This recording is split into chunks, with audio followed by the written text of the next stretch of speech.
Hello, my artsy fartsy family. It's Jenny Joe. Happy Monday to all of you. I hope you had a nice spring like weekend like I was lucky enough to have. Okay, so we're going to do another Killer Cuties here. I thought I was going to do Joker. We might do that later, but I got inspired by the spring weather and Happy International Women's Day. So I got inspired by both of those. We're going to do Poison Ivy because she's a strong woman character. And yeah, spring, obviously, for obvious reasons. She loves those spring plants, and so do we. Okay, let's go ahead. We're going to start here. I'm going to start in a strange area, and I'm going to try to make it so we get all in one spot. I'm going to start with her beret. And I imagine that when she was a child, that perhaps Poison Ivy was into things like the Girl Scouts and things that have to do with nature. I'm doing her as a toddler, so I'm going to make her outfit very similar to a Girl Scout uniform, but I imagine as when she was young, she hadn't been old enough for Girl Scouts yet. Yeah, I'm making her that young. I went to. And I was wondering also, like I often do, even though this is a fictional character, her background. And I thought maybe, first of all, I'm making her long, luxurious hair. I cannot imagine her without it. Because it's such an integral part of her beauty, of her charm, and of her character. It's almost a pin-up girl-like, but she is a child, so we're going to make it a little less, sensual, more just plain adorable. But maybe she had this long hair as a child. Her parents, because she is intelligent, maybe her parents were into science, botany and sciences behind that.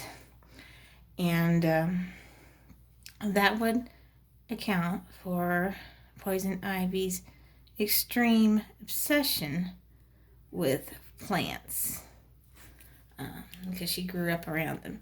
And then being, and perhaps they did an experiment on their child to make her hair long and luxurious before her time to have this hair.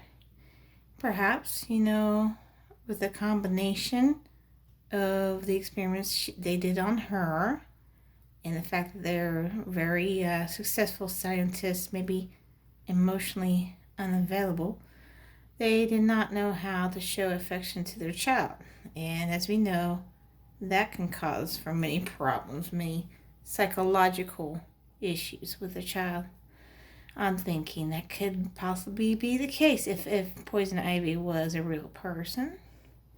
Of course, these are all speculations, and it's kind of like the characters, if you ever watch Big Bang Theory like I do, kind of like the conversations they would have. It's not real, but you still wonder the psychology behind a character like this and what might have inspired such a harsh, beautiful, charming yet harsh individual.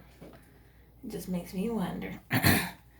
So she does, of course, like a lot of villainesses. I don't want to say villain, because again, it's International Women's Day. I'm all about the gender equality and such. So the supervillain, why she turned out so messed up, honestly, and yet so intelligent. She had intelligence, beauty, success, it seems. Why would she be so bitter against the human race? Now, my background, I myself prefer the company of my cats over humans at times. A lot of people are like that. We tend to anthropomorphize things like cats. Maybe she did the same thing with plants. And because humans can be so harsh, humans can be so conniving, and the likes of plants or cats could be a little more of a better companion. right? Perhaps. My cats, for me, they're comforting presence in my life. So imagine that if Poison Ivy was an actual person, her playing in the greenhouses where her parents worked, in the science labs, perhaps greenhouses, whatever the case.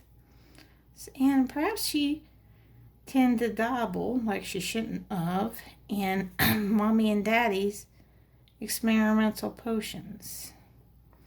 And it kind of made her knowledgeable, yes, in a way that might have been a good thing, but in other ways it had a cause for mischief, and she got into things she shouldn't have. And being a child and being with not being socially trained, she was, I'm sure, an outcast from society. So there is a tendency there of wanting revenge from the kids that made fun of her. Let me see if I can get my... That's fine. And, maybe she used this to her advantage in ways she shouldn't have. That's a tendency. All of us, we get upset with our situations, with those that tease us, make us feel less than human, and we want to get back at them. That is, for the most part, a human trait. Wanting to get our so-called justice any way we can. That's a possibility, of course, I'm just speculating because this is not a real character, but so sometimes fictional characters are based on truth. And maybe there was a kid who ever created this character that put a little themselves into this. Maybe they were in the science field, like, let's make an example. If you did watch Big Bang Theory, it's syndicated, so you have a chance to see it all the time on various networks in the evenings. But maybe the individual that created this was a science person, aka, and I quote, a science nerd, and they themselves went through the torture and the bullying of kids. I was a shy child. I could understand that. Kids, because I did not talk to anybody but my mom and my sister nearest my age, who's about 2 years older than I was. That couldn't tend to happen. Well, I just found my creative outlets, which was my way of dealing with that, and just surrounding myself with such music, art, theater. But I had a very good mother and good siblings that stood by me. But I can only imagine if you didn't have that support, and perhaps she was an only child, that psychologically she did not have the advantages I had. Could be, or whoever created this character. You'd only wonder where this concept came from. So I am going to keep that beautiful hair on our lovely Poison Ivy toddler's character, because I think if, quote unquote, Gotham City had a Girl Scouts troop when she grew up, she might have been very active in it. Seems like from the character we see, be it on the live action Uma Thurman version of Poison Ivy, which was done very well, She certainly is beautiful. She's certainly favored Poison Ivy, or be it the 90s cartoon version that I often would look at because I was in school. I was in the 90s, I was in middle school and high school. That was, for me, middle school especially, the worst of my days of dealing with peers. I was an outsider, and I imagine so was our friend Poison Ivy if she was a real person or based on a real person. But again, she had the advantages of charm and of beauty. So in her twisted mind, she used that as a weapon. And as did a lot of the characters that I like to portray in my Killer Cuties series. I'm basing her outfit on a Girl Scouts uniform. I tried to join Girl Scouts once. I chickened out. It was in 4th grade. And I was in not my original grade school. I went to another grade school where the kids all grew up together, so even more so I was an outsider.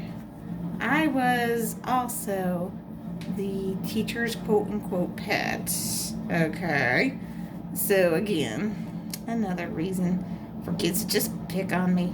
I did not like it. I didn't, but again, I was really well into my art in grade school, in middle school, and into the beginning of high school. And I don't know if I was not a bad looking child, you know. I was just also a very creative child. And that made the kids even like me less, because the teachers love that.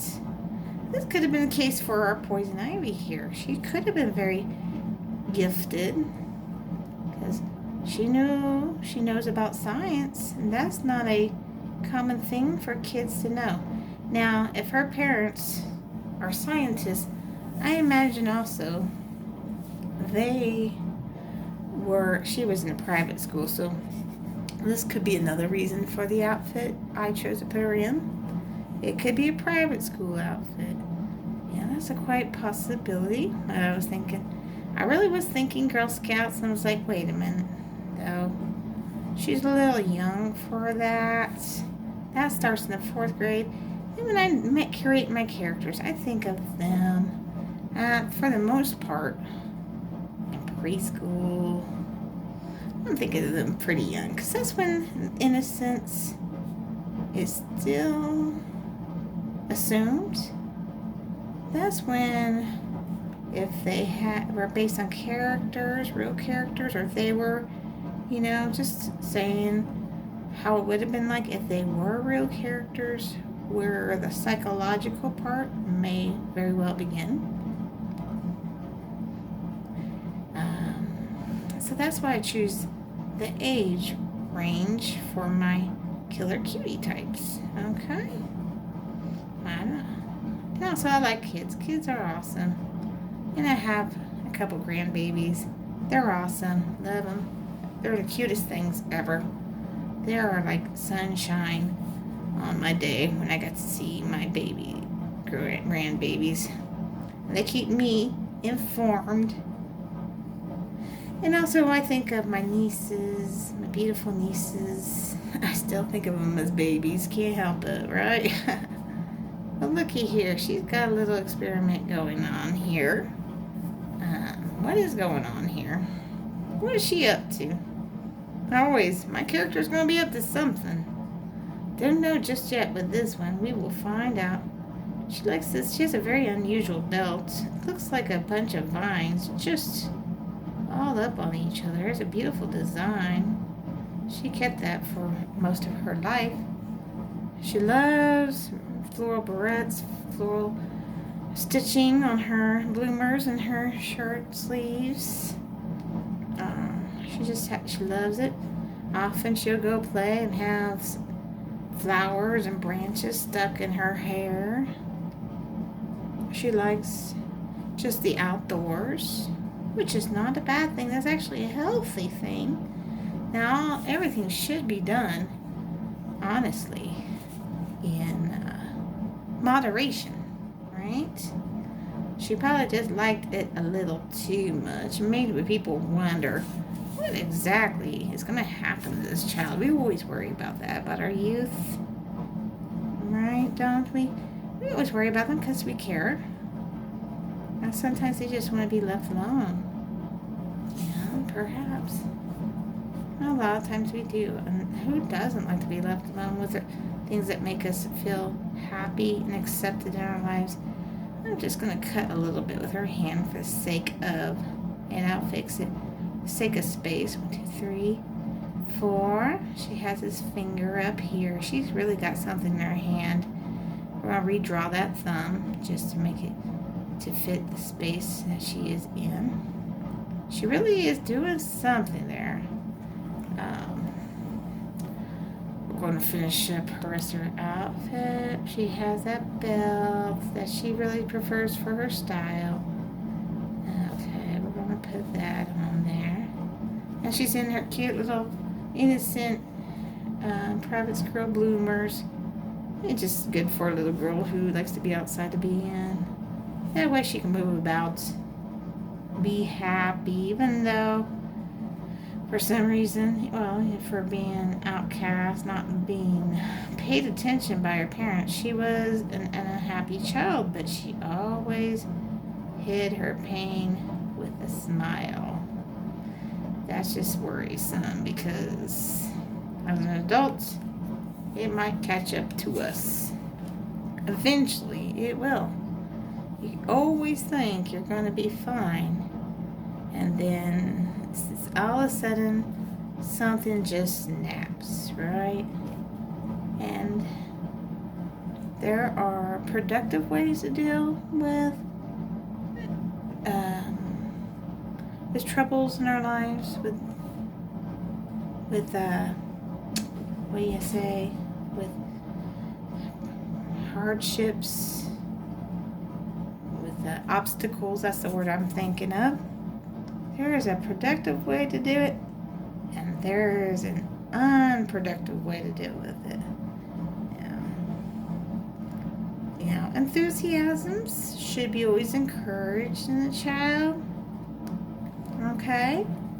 But as long as in that process, the child has time to socialize and do regular child type of things.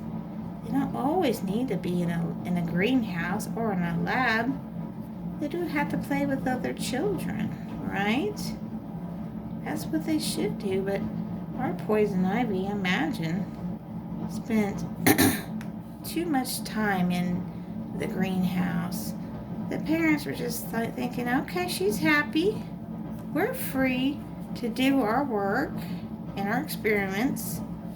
Okay, well then the plants will do our work for us, which is always a big no-no. A child needs to be hugged, taken outdoors, taken out, and shown that they are cherished by us. So, our friend Poison Ivy made friends with her plants. She has something she is manipulating over this plant of hers. What is it exactly? Some sort of potion, okay. So she was really good at the science fair, especially in botany. What kind of plant is actually growing from this mysterious experimental serum she has? Well, let us find out. We will find out now. Alright. Looks like a very strong plant, unusually so. It couldn't be too bad a thing, can it? Let's see here. Yes. That's kind of troublesome. This plant almost has a human-like quality. And uh-oh. I don't like the looks of it. It looks like it doesn't just eat sunshine and flies. It has sharp teeth. Why would it have sharp teeth, everybody? Unless it's gonna eat human flesh. Oh boy. There's some trouble that's gonna happen with this little drip soaks in there. Okay, folks. Well, here's another installment of Killer Cuties. This is poison ivy. Have fun with this, guys. I would like, if at all possible, I would love to be able to do live lessons with you. I love it. It is just as relaxing for me as it is for very good friends of mine on Facebook. And to do this, I need your help. If you can help me get 1,000 subscribers just for the sake of helping others through these weird times to fight anxiety through art, I would appreciate it if you would share, like, and subscribe to my channel. And give me any suggestions you have for any characters, any series, any current cartoon characters, celebrities, landscapes. I do it all. And I would love to share my talent and my joys with you. Have a wonderful week. Thank you again for joining me. Kisses. Love y'all. Bye.